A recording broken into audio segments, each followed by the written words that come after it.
And the sale price, well, this is a simple one now. What's the sale price in column F? If this is the discount, this is the current price, I got to calculate the sale price. If it's 20% off, what's the formula for calculating the sale price? Everybody that goes to the mall and shops knows this one.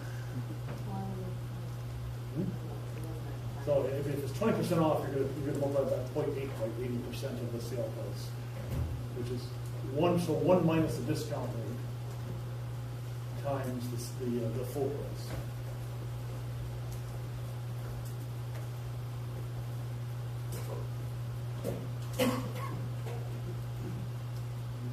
Current price minus the discount. Copy that down.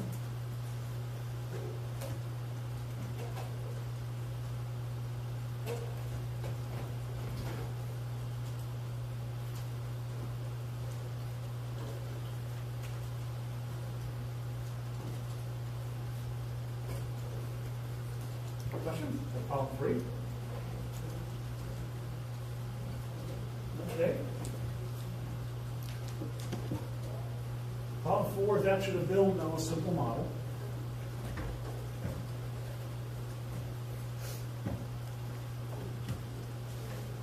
So there's a little twist to it, but not too much, I don't think. So 3 key marketing decisions are price, advertising, and product quality.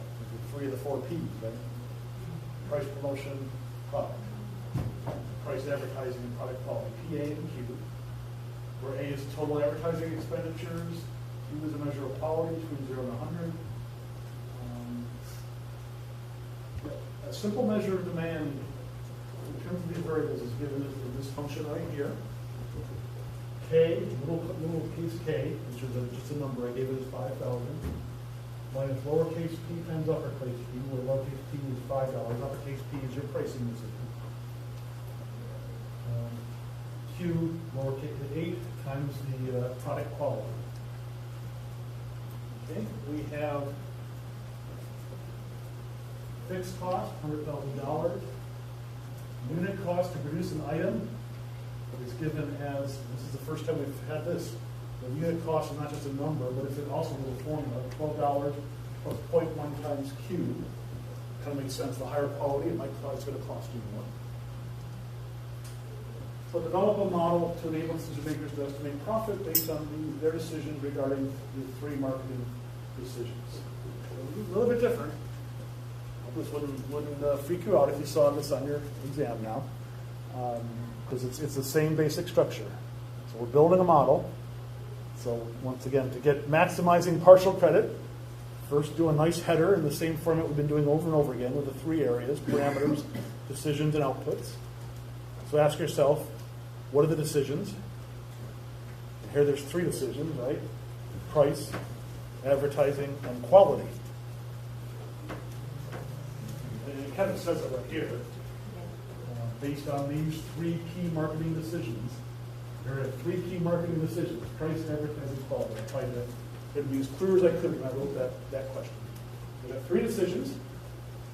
We have a number of parameters. So set up the model header area. Set the parameters.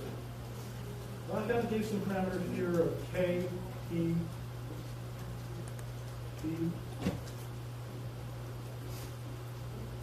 A, which are given as 5,000,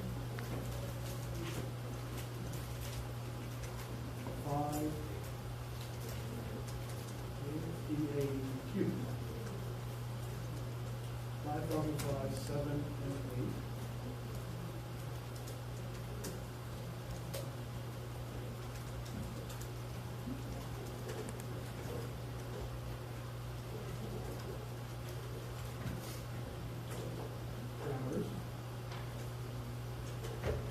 Decisions, you can put them below the parameters or over to the right, whichever you want, over here.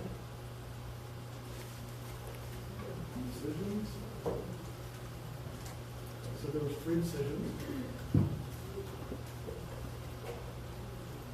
Price, advertising,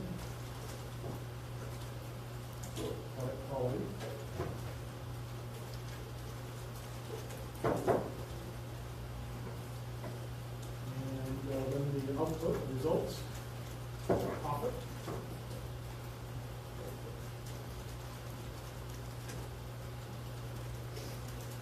And it's a good practice to, on the decisions, to draw boxes around them. And also around the result, kind of remind yourself. These have to get filled in. These are going to type it here, here's going to the formula. And then down here we'll put the model.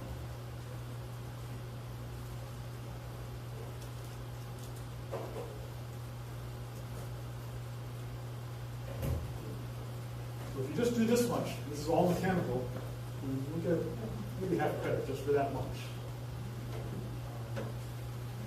This is the standard structure of the model we're building. Model header area and model detailed calculations area. Okay, so now let's build the model.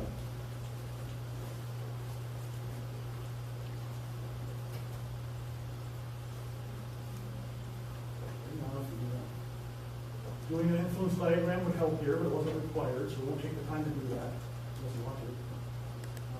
But we'll think about the general structure of an income statement model, which is basically, first we're going to figure out the revenue, we're going to figure out the costs, and we're going to subtract. So let's come to the revenue side. Revenue is going to be quantity times price. We have a formula here for quantity. Price is one of the decisions. Okay, so let's calculate quantity first. Oh, it said for full credit, use name ranges. So let's define the name ranges. It's easy to do that with the quick from selection.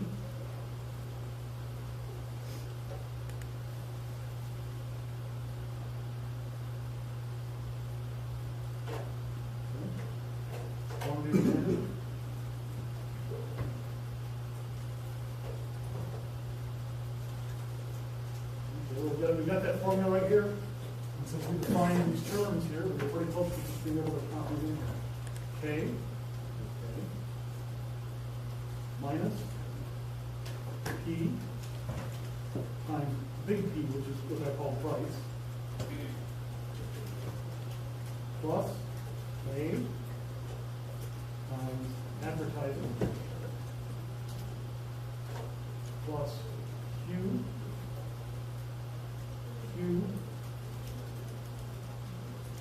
times power.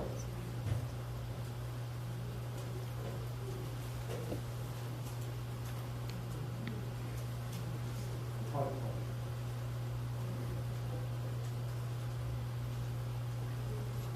we got 5,000 demanded.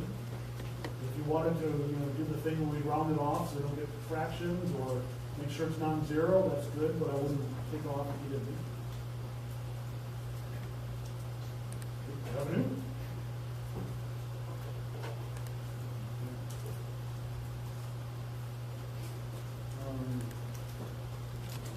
Quantity demanded times price.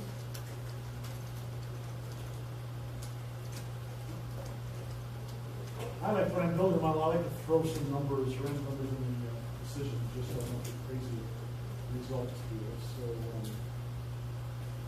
put the $20 there. And Q says is a measure between 0 and 100. So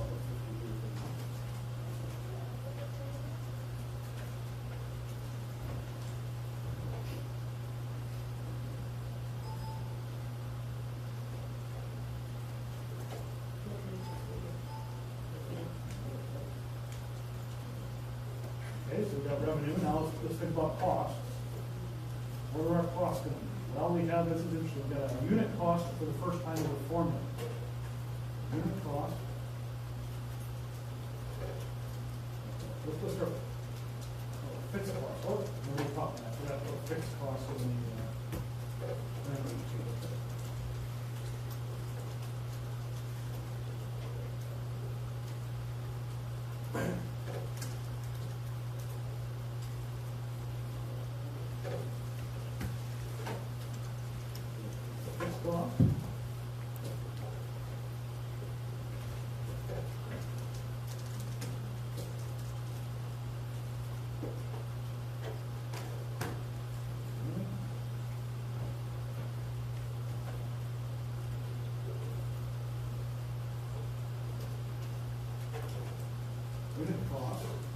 cost, and let's do a formula now. And here, $12 times 0.1 times Q, which take a minute, $12 and plus 0.1 times product quality.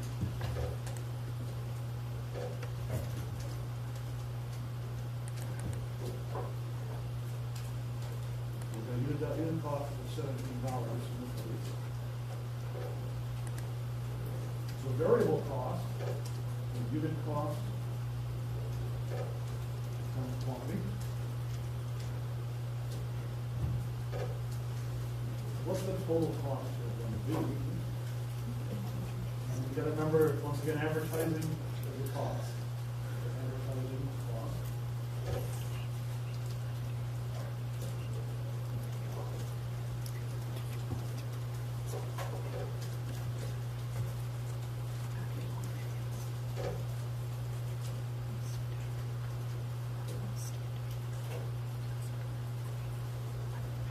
Total cost is the sum of those three.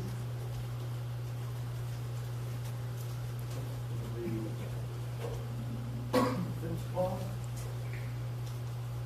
that's variable cost, that's advertising cost. And I'm going to move in, the good practice is, this is total revenue, because I do this one over one.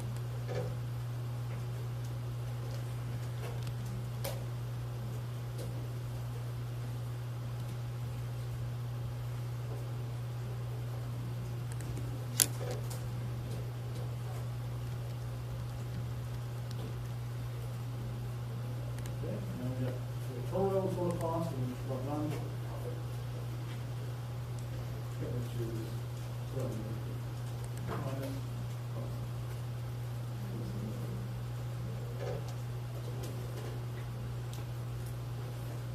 And then I'll copy the profit up to here. And okay, I'm done with this part.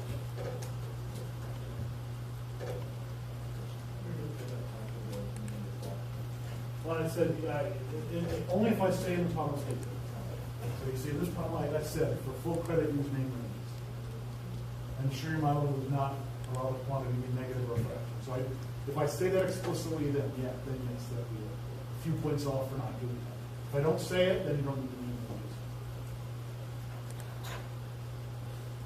So this is a little complicated. Probably the hardest problem on the test.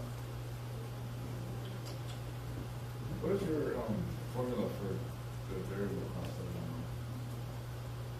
The variable cost is given right here. Oh, okay. And this is the per unit cost. So I plug that into here. Oh.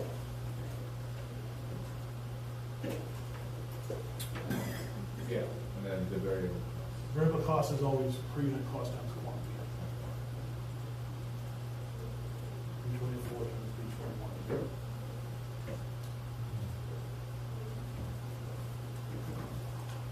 So this is a good example. Take this model tomorrow or Wednesday or Thursday and without the answers in front of you and see if you can build it in maybe 10 or 15 minutes.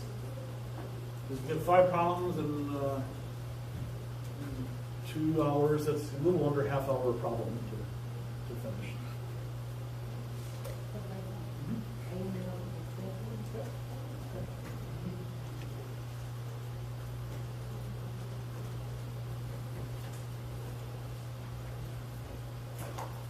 And problem 5.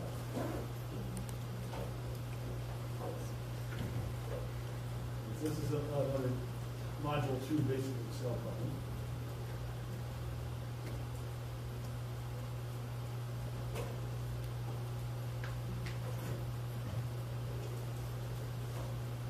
Your company keeps a catalog listing of all the products in the spreadsheet form. So here's our product catalog. We've got a part number, a description, and a price. And here's an invoice where we have a invoice line item, that doesn't matter. We've got a part number, which corresponds to a number here. And we have a quantity order. So we want to fill in description, unit price, total price. So think a minute, what kind of problem is this? What sort of technique are we going to use? Actually, just as a general technique from when I was taking tests, any kind of test, is I, when preparing for a test, I would think, okay, there's going to be a problem of this type, a problem of that type, a problem of that type. You kind of get a pretty good handle on it. Then when I'm taking the test, it calms me down. If I just, okay, this is a problem of type C, and kind of gets my head into each problem type. So this is a problem that's testing Excel formulas, and more specifically, so we want to do we want to fill in for every part number the corresponding description and price from here. So what Excel function are we going to use to do that? VLOOKUP. That's very good. Yeah. So we're going to do a VLOOKUP using this is what we're looking for, and we're looking for it in this table. So we're going to do that. And is it going to be a type of VLOOKUP, approximate match or exact match? No, exact match. It's going to be exact match. We're looking. Well, first of all, these are the approximate only works with numeric values. These are text strings. But anyway, so yeah, we're looking for these exact matches in this table. Okay, so let's. I'm going to define this table here. You don't have to. Define this range here. Call it.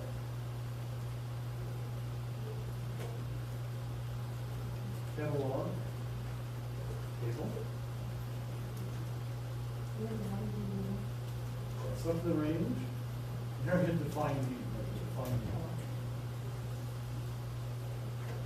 Okay, so now we'll do a VLOOKUP. What are we looking for? Well, we're looking for column B. Where are we looking for it? In the catalog table I just defined.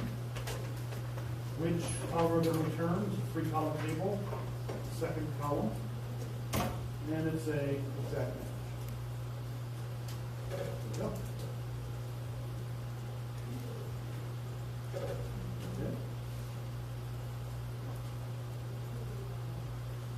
And unit price, it's the same thing, instead of returning column 2, we're going to return column 3.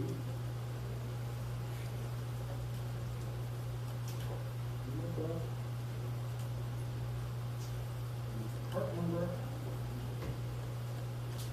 And the same catalog table. Return column 3. What exactly?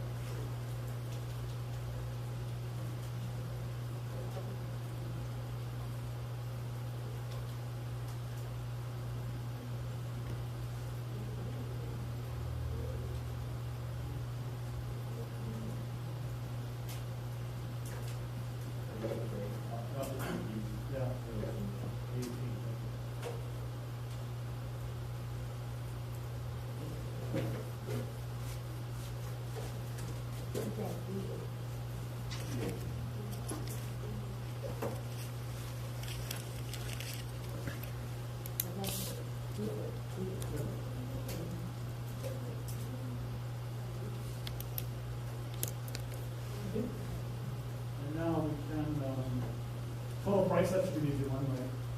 Which is quantity order.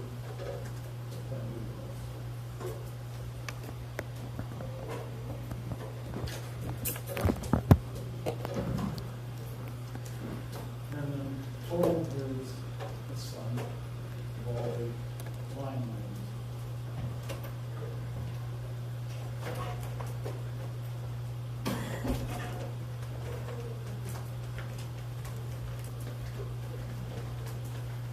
Okay, let's get it out. Oh, I did have a little bonus problem here as well.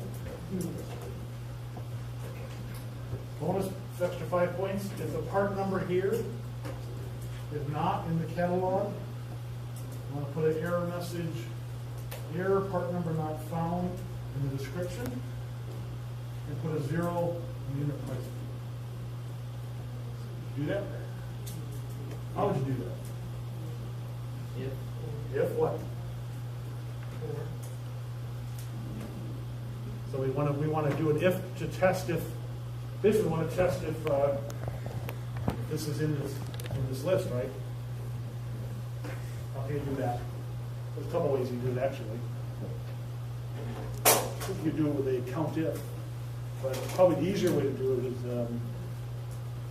see if a VLOOKUP does not return it does not find this number, it'll return an error. So we could do a is error test. And if error is not true, then just do what we did here. If it is true, do a put that error message that we find here. Anyway, that was bonus points. Only a couple of students, I think, got that in the lesson. The answers I posted will have the solution to that if you want to try to understand it. It's not that hard. It's a little messy. What do you think? Is this a hard test or an easy test or even? It's hard. Kind of hard? After you study it for a week, well, you'll be ready.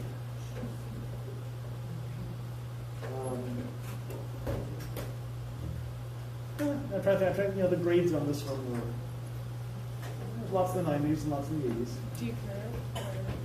Or No. you get what you get? No, you get what you get.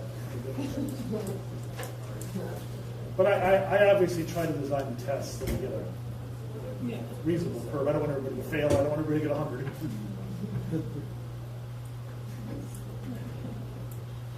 So I just did that in about, 30 minutes here, kind of explaining as I went. So you can do it in 2 hours.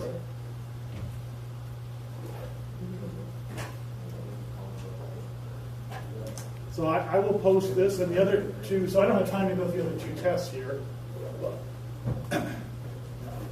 So if you want to look at them now, fine. If you want, I just encourage you on your own to look at it. I'll post the solutions. The other 2 samples, they're similar, and they all have their twists, of course, but they're similar. And I encourage you to go through the answers to all 3 tests. It's not like a broken record, but one last time. Try to do them without looking at the answers. And I will be online on Beachboard on Friday afternoon, 3 to 5. I'll send out a notice about that.